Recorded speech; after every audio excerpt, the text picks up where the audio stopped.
My name is Maria Horta Vorse and I am a cancer survivor. I was diagnosed with breast cancer in September of 2013. I noticed that I had a lump in one of my self-exams and I came to the doctor at Gritman and they decided that it was time for me to have a second mammogram. During that mammogram, they realized that I had a bump and it was a tumor, and they wanted to make sure that everything was researched.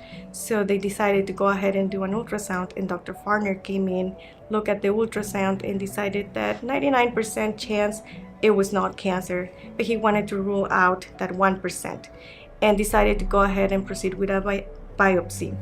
We got the results 4 days after, and I was diagnosed with a very strange form of cancer. It was very aggressive, growing too fast. So I was referred to Cancer Care Northwest in Spokane, and in October 18th, I had a lumpectomy procedure done. The surroundings of the tumor was clear, so nothing was at that point diagnosed as metastasizing, but I was recommended chemo, and it was the traditional chemo plus radiation. January of 2014, I started my journey with chemotherapy. It wasn't pleasant. It was very hard.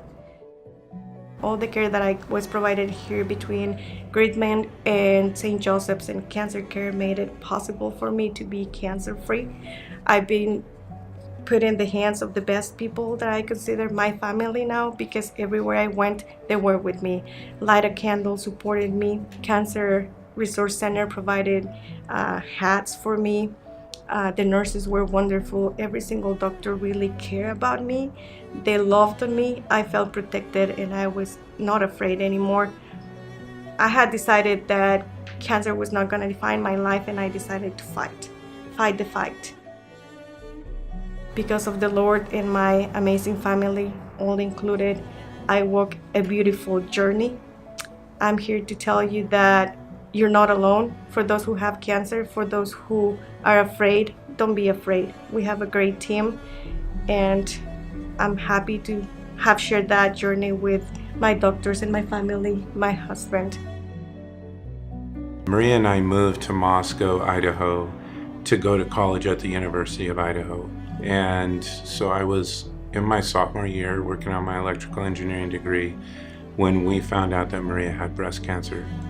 And we cried a lot of tears, and we weren't really sure what all of that was going to mean. And so we talked about a lot of things: dropping out of school, living life in the moment, and making sure we were capitalizing on every single day. And Maria said, I want you to continue going to school. I don't want you to change your plans for this situation. Whenever she first started chemotherapy, every single week I was taking her to chemotherapy in Lewiston. But the problem was, when it went daily, I couldn't make that trip every single day. And so she had the first part of the chemotherapy. I supported her really well, but then I felt really guilty.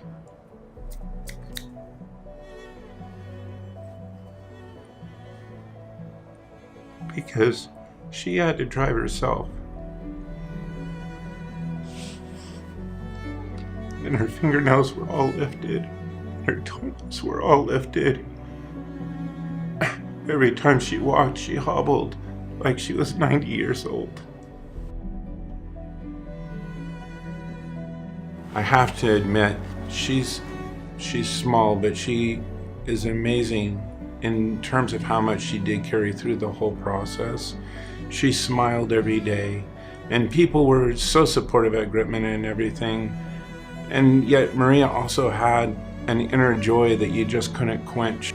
It humbled me significantly, because I watched how much courage and determination and strength Maria faced every day. And it was also an encouragement to live up to that standard that she was setting, not only for her, but for our children and for the rest of the people in our lives. There was just a lot of struggles. It was really, really hard to hold all the details of our lives together, because we had to go someplace for everything. We had to go to Lewiston or Spokane for everything. Because one of the challenges with traveling distances is the uncomfort. When we have our chemo and after the chemo, sometimes we feel nauseated, and depending on your body reaction.